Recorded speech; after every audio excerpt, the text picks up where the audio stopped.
Hasard désigne l'incapacité de prévoir avec certitude un événement. En clair, je peux pas prévoir avec certitude si je vais mourir. En fait, j'ai pas prévu grand chose dans ma vie pour en arriver là. J'ai grandi dans une famille plutôt aisée et mon père m'a toujours appris à ne jamais rien laisser au hasard. On commence. J'ai toujours voulu lui ressembler. Donc, à 21 ans, je faisais des études. Les mêmes que mon frère, qui entrait en dernière année. C'était l'école qu'avait suivi notre père auparavant.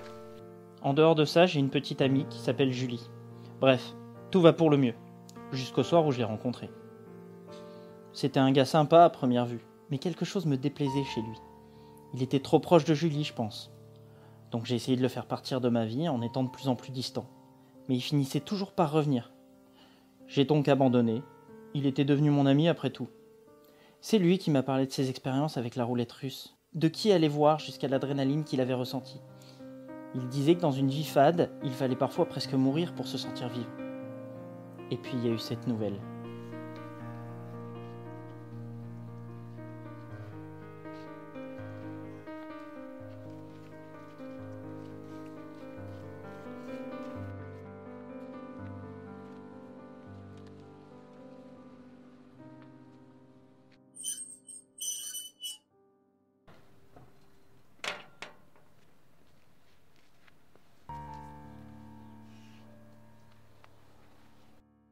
Après la mort de mon père, j'ai tout de suite quitté mes études pour reprendre son entreprise.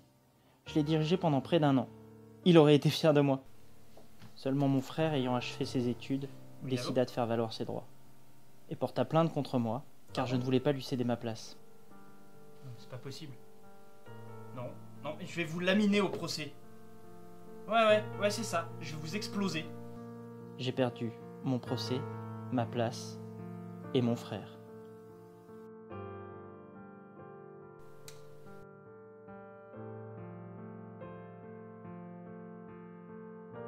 Pendant plus de 2 ans, j'enchaînais les petits boulots que je n'arrivais pas à garder à cause de mon tempérament. Puis ayant retrouvé une situation à peu près stable, j'ai décidé de me marier. Ce soir, je suis rentré plus tôt pour annoncer la nouvelle à Julie. C'est le soir qu'elle avait choisi pour me l'annoncer.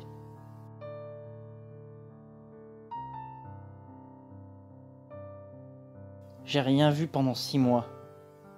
J'ai perdu un ami et ma petite amie au même moment. En sortant de chez moi, je suis allé retirer ce qui me restait sur mon compte. 13 421 € et 42 centimes. Je n'avais jamais fait ça, mais je savais qui allait voir. Il me regarde. Je vais bien devoir tirer. Si je pouvais parler à mon père, je lui dirais qu'on peut prévoir un maximum de choses. Mais que le hasard de cette rencontre m'a amené là où je suis. Ce soir, je ne prévois pas grand-chose avec certitude. Soit je deviens riche, soit je meurs. Je peux seulement prévoir avec certitude que je vais me rapprocher de mon père. Ok, c'est super. Tu joues à la roulette russe, ça veut dire que t'as plus rien à perdre. T'es prêt à mourir. T'aurais peut-être 2-3 petites choses à dire à des gens avant de partir. Je vais mourir.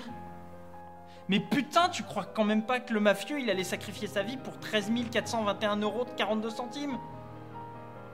Tu veux pas faire 2-3 trucs avant de partir? Mais oui, mais j'ai plus rien, moi. Comment tu voulais que je fasse? Je peux pas lui ressembler. Mais c'est ça le problème. Depuis le départ, ton objectif, il est perdu d'avance. Tu pouvais pas lui ressembler. J'aurais réussi si mon frère n'était pas venu. Tu vois, t'aurais pu avoir des discussions avant de partir. Même sans mon frère, j'aurais pu réussir si Julie n'était pas. J'ai plus rien à te dire à toi.